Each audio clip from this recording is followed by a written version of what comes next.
Anti-Semitism continues to rise in Canada. But what are some of the contributing factors behind this and what can be done about it? We are joined today by Mike Fegelman. He is the Executive Director of Honest Reporting Canada. We welcome him now. Welcome to Bridge City News. Mike, great to have you with us. Thanks for having me. It's good to be with you. Thank you. Okay, so Mike, can you first of all tell us what your organization is all about? Sure. Honest Reporting Canada is a media watchdog that ensures fair and accurate Canadian media coverage of Israel. So essentially our job is to discern fact from fiction, to dispel of the bold falsehoods, the blood libels that are foisted against Israel and the Jewish people. Oh, that's a big job, especially during the Hamas invasion, all of that. I can imagine how challenging that must have been.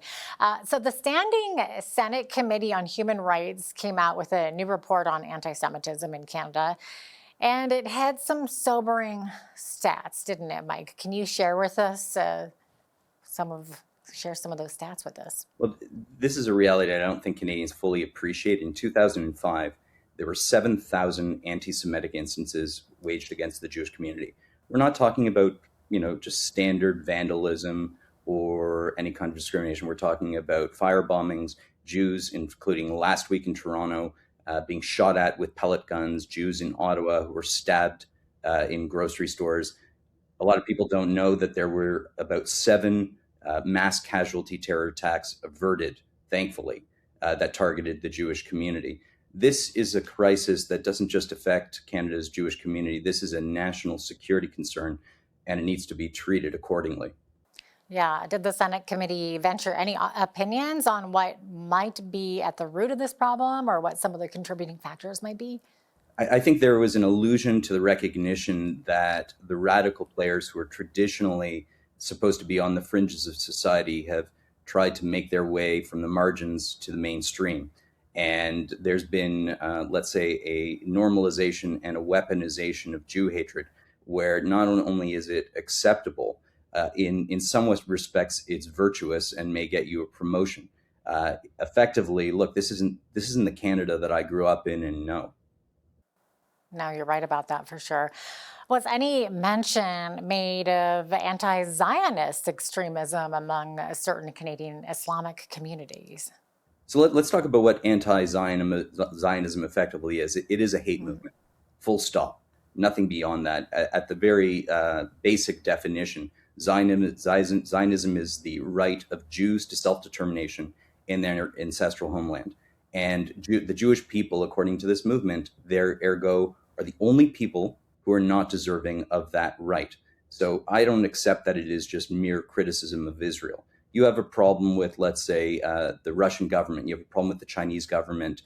You're not going to protest against Chinese restaurants or against Russian expats in Canada. But the way it affects Jews in Canada is that the Jewish community's kosher grocery stores are attacked, our synagogues are defaced, and effectively we need to lock down our institutions to safeguard our people. Very scary for sure. What were some of the recommendations from the Standing Senate committee as to how to combat this anti-Semitism? I think at the very core is a recognition that political statements are not satisfactory. And I think there's a recognition that it's quite easy, somewhat fashionable, almost virtue signaling for different politicians to utter statements in condemnation of the anti-Semitism we are experiencing. But more than anything, we're looking for tangible policies and enactment of real action to prevent and to counter the threat of anti-Semitism that we're experiencing on a very regular basis here in Toronto. I'll give you an example of an anti-Semitic incident that happened to me just a couple of days ago. I was going into a Tim Hortons, and I'm an observant Jew. I wear a yarmulke, kippah, and there was a number of teenagers. And as I was going in to the establishment, they were screaming "Yehudi, Yehudi," which is an Arabic term for Jew, as if this was 1930s, early 1940s Europe, and as if that is a pejorative term that I should be ashamed of who I am, my faith, my people. It's become ubiquitous in Canada. That's terrible.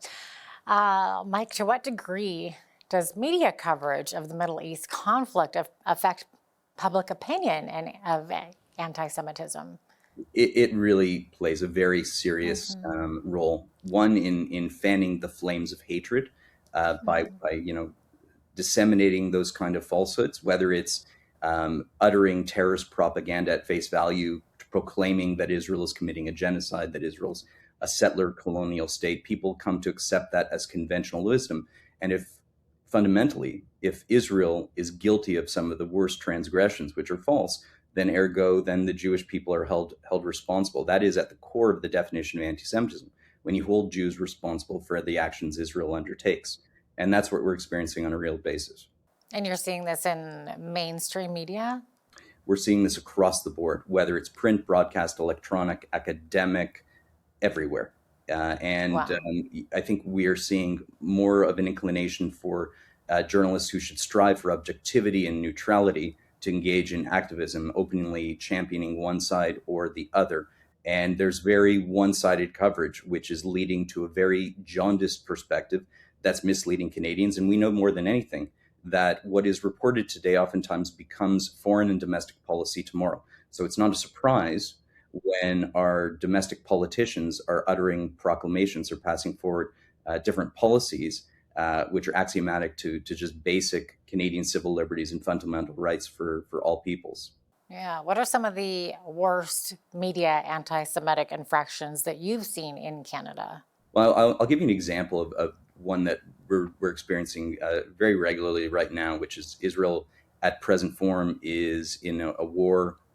Technically, it's a ceasefire, but quite frankly, it's an open war between Hezbollah, which is based in Lebanon, and it's been for a couple of weeks. That war started because Hezbollah launched an act of aggression by firing rockets as Israel was at war with the Americans against Iran. And all across the board, you're seeing the media who are documenting, they claim that there's been thousands of Lebanese who've been killed without disseminating that the reality is Israel claims that 1,800 of those individuals were bona fide members of a terrorist organization. So if Israel is depicted as committing mass atrocities, which is how it's being presented, it really is fundamentally tantamount to spreading hatred against the Jewish people and the nation state of the Jewish people. Yeah. Any thoughts on what can be done to change the media's perspective on Israel and the Jewish population? Fundamentally, the best piece of advice I can offer is we have to fight falsehoods with facts, strongly and forcefully. In a world of tremendous darkness, it is our responsibility to be that glimmer of light, to provide that truth.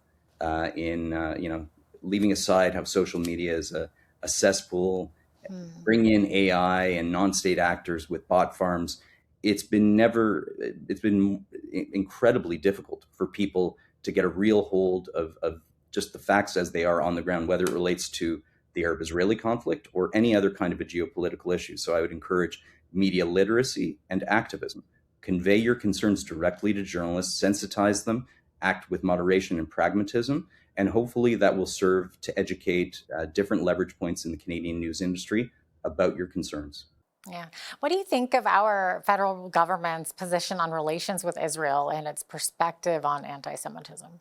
Well, I find it deeply dangerous and problematic that there's a standing proclamation by our Prime Minister that should Prime Minister Netanyahu come to Canada, that he would be arrested under a bogus war crime conviction that was started by the International Criminal Court, who's under investigation, one for sexual misconduct, but also for allegedly taking bribes from the Qatari government. So I'd like to see that rescinded. And when Israel is again singled out for opprobrium and condemnation, that's a big issue. When other world players are not held to a fair standard, when there's the kind of soft bigotry of low expectations, which the broader Arab and Muslim world is held to, we have a real problem. So I think, look, Israel is a friend and ally of Canada. It should be treated accordingly. And there should be an effort between Canada and Israel to work in solidarity for shared values and for shared benefit of both peoples. Why do we often see tepid responses on anti-Semitism from so many of our political leaders Is it possibly tied in with a fear of losing votes from the sizable and also growing Islamic voting bloc? I think that plays into it. Yeah. Right now, look, the Jewish community is about just less than 1% of Canada's population. The Muslim community is burgeoning and growing, and is I think 5 times the size. It's not surprising that politicians will make a crude calculation of sacrificing principles for political expediency. I definitely see that coming into play. And in the same respects, unfortunately, a lot of our politicians are rather feckless, that instead of uttering real strong condemnations, they equivocate and hedge their words.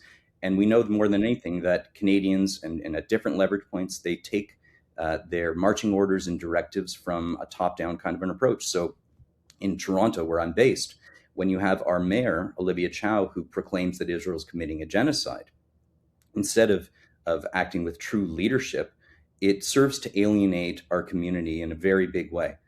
So leadership matters, whether it's, there's revelations in recent weeks that the Toronto Police Services are rife with antisemitism. We're hearing of allegations that the Canada Revenue Agency is also infested with anti-Semitic efforts. It's again, anti-Semitism is a virus.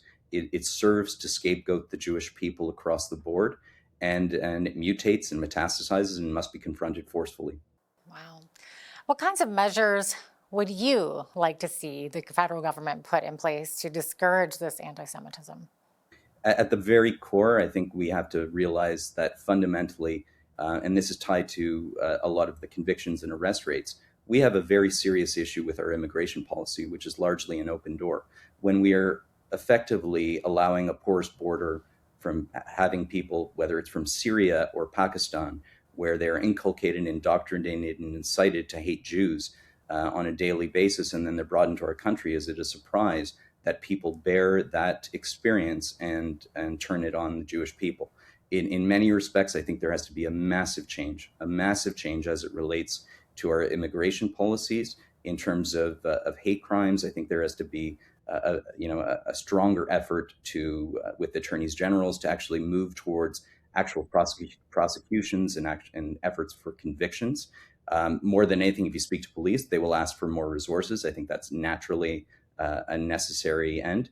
And whether it's a prescription for more policies or an enforcement of existing policies, there has to be an across the board recognition that when you target a people for their faith, for their ethnicity, for their nationality, that crosses the line. So when we see a permissive environment where there are hate rallies across Canada, whether it's in Vancouver or whether it's in Toronto, where they're adorning pro-terrorist propaganda, wearing Hezbollah insignias and flags and things of that nature, and that is effectively tolerated, we have a massive problem.